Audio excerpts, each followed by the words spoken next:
Over the last couple years, I've done this Walmart series where I go to Walmart and buy these name brand smartphones and review them.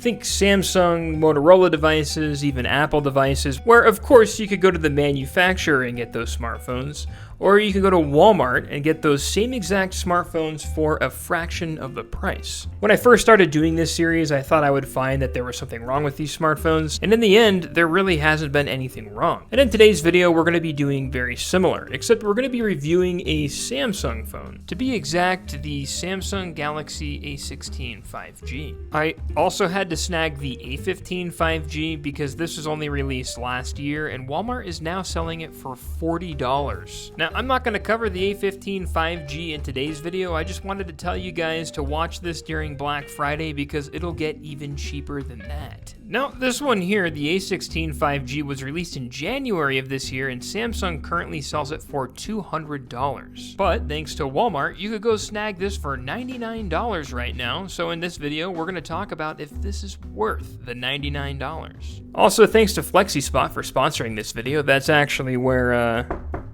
this desk right here came from. We'll get to that later. Now, this phone's got some decent specs. It's got a 6.7-inch AMOLED display, 50 megapixel back camera, and a 5,000 milliamp hour battery. Now, there's two things you'll notice on the box. As you can see, it is a total wireless smartphone, and even though it looks like a Lunchable, it is the same smartphone that you would get from Samsung if you were to order it from Samsung. But it's locked to total wireless, at least for the first 60 days. You do have to pay for 2 months of service with Total Wireless, but it's contract free, and on day 61, it unlocks to any carrier that you want to use on this. Wish I was equipped with a knife to open this thing because it was pretty much super glued shut from every angle. I couldn't just open the flap. Only took a little bit of ripping, but I got it. Thankfully, the box comes with all the essentials, including the phone, a USB-C to C type charge cable, some instruction manuals, a SIM pin, and a SIM card, which is nice. The phone itself is wrapped in what appears to be recycled materials. I don't know.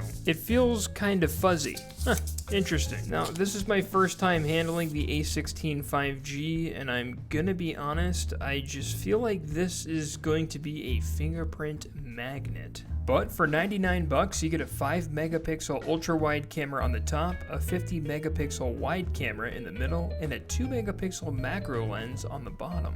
Not bad. I'm excited to test these out. First, we've got to turn it on, of course, but I am so distracted by this reflective material on the back. Anyways, let's turn this thing on and see what it's made of. I didn't want to show you guys the entire setup of the phone, but I did want to show you that it does have biometrics, including a fingerprint sensor as well as face recognition. There's also a section where it asks you to agree to TracFone's device pulse terms and conditions. This software essentially tracks the performance and usage patterns of the phone so they can collect data on you, and usually if you don't agree to this, you cannot set up the phone. But in this case, I turned the toggles off and then accepted the terms and was able to move forward. I think that still means that I agreed to the overall terms, but it is what it is. And once I was in the phone, it looked great. It's got a 90 hertz AMOLED display, and normally these cheaper phones, they'll have a bunch of bloatware installed onto the phone and like different marketing ads and stuff, but as for this phone, I just see this weird weather icon that I cannot seem to delete. Before I do some benchmarking with the phone, because it does have an Exynos 1330 chipset, I want to test out the camera and see how that holds up. And I couldn't think of a better place to test this camera than at McDonald's. Samsung says that this phone can record in 4K at 30 frames per second, but looking at the video footage, it just doesn't look 4K to me. It's also got that wide angle lens, which I am a fan of, and it has video stabilization, so when you walk around and record, it stabilizes the image a bit better. Depending on the lighting, it takes some decent photos as well, and even though this photo here gives me nightmares, it still looks very sharp. One thing I was really excited for was to test out the macro lens. I love these close-up shots of plants and other things I could find, but sadly the macro lens was horrible. It wasn't because of bad lighting or that I wasn't stabilizing the photo, it was just bad. So I would not recommend the macro lens, but the good thing is it does have portrait mode on the selfie, and that looks pretty dang good. But better than any of this is the upgrade I made recently to the YouTube channel.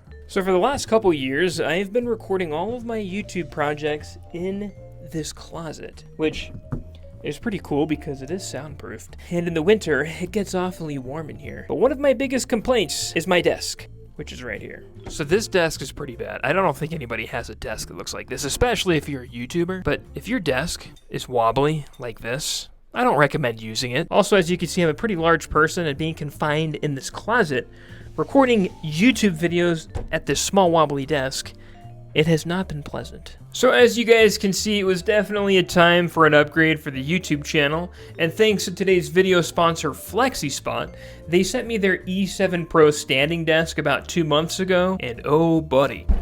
Not only is this desk durable, but it allows me to stand up, sit down, or do a combination of both while I'm working, and hey, that is freaking awesome. The desk is plenty big enough to fit all of my junk. It lowers to 25 inches, and you could adjust it to go as high as 50.6 inches in height adjustment range. It's also got a dual motor that can handle 440 pounds and a 15-year warranty and 30-day risk-free return service, which is why I climbed up on this. And although it can handle me at 230 pounds, I don't recommend you do this yourself. It's also got a setting that I wish my wife's car had, which is that you could preset your height preferences by the press of a button.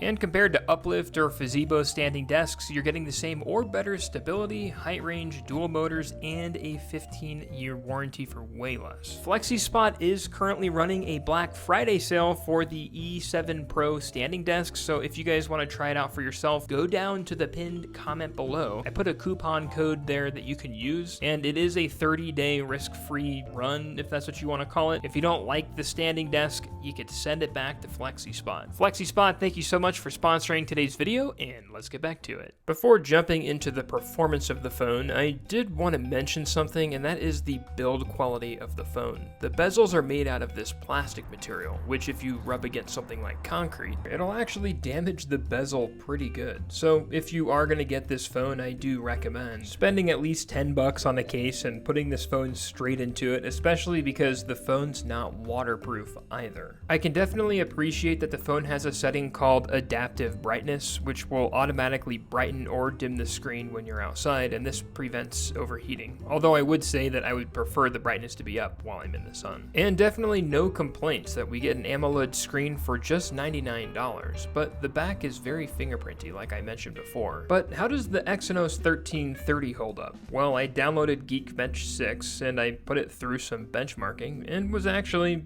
I was impressed. It came in with a single core score of 894, a multi-core score of around 1900, which is comparable to a Galaxy S20 FE. That is on the single-core CPU side. On the multi-core CPU side, it's comparable to, well, the closest thing is a Xiaomi Poco X3 Pro, but it's a bit higher than this phone, so yeah. Once I had the phone connected to Wi-Fi for a couple days, it did start to slow down, and this is partially because the phone started to install some bloatware applications. I thought none of them were going to install, but you can see I got about half a page of these apps. I need to go through and delete these because they do take up memory. I wanted to run another benchmark before I played some Call of Duty through 3D Mark, and as you could see, it wasn't amazing. I'm getting about, 8 to 10 frames per second at the highest. That being said, I have run 3D Mark before and it's completely crashed phones, so it's good that it could run. The overall score was 1,381, and comparing to all other smartphones that have run these tests, the A16 5G is only better than about 18% of all the results that have gone through the software, so not amazing. Then again, this isn't a gaming phone, and Samsung has committed to 6 years of support on this $99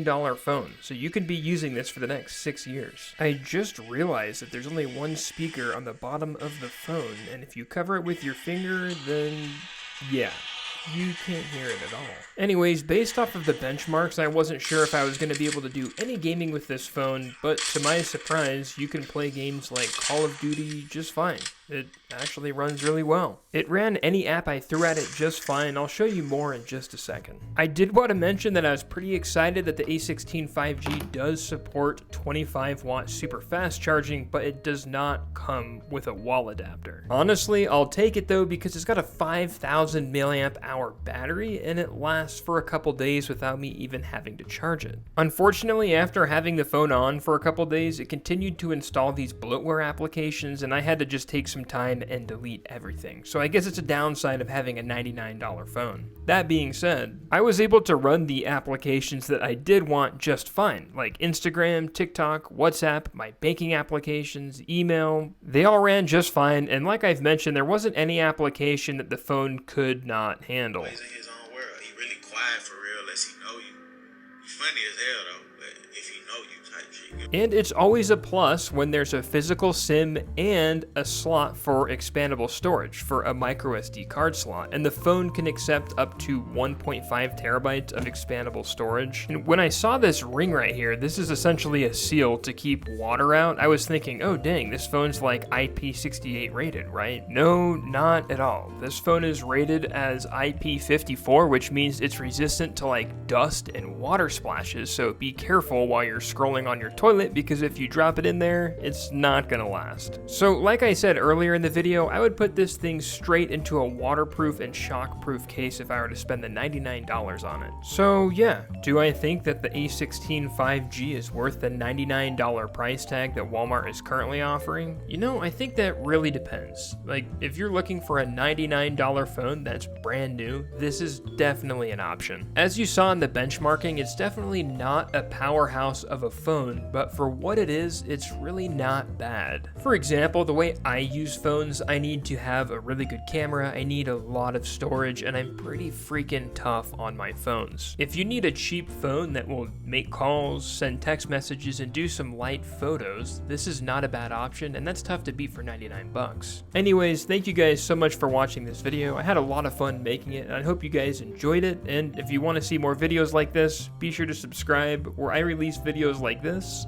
every single week. One last thing for those of you who are still watching, I fully plan to make a dedicated video about this phone, the A15 5G, because Walmart is currently selling it for $40. I just don't like my videos to be 30 minutes long. I wanted to add this because you might beat me to it and do research on the phone before the video comes out, but watch for this phone during Black Friday because it is a serious deal. And then one more thing about the A16 is once I had this thing fully up and running, it went into an update conniption fit because it wasn't running current OS, which is Android 16. And because I was trying to finish this video, I just stopped updates at Android 15. I just want to mention that that is really cool for a budget cost phone to be going through updates like this. Usually these phones will stop getting updates around year 3, but the fact that Android has committed to a full 6 years for these phones to be getting updates is just awesome. Anyways, I really hope this video helps someone out there, and thank you guys so much for watching. Now we'll get this video ended, and see you guys in the next one. Thanks for watching. See you guys.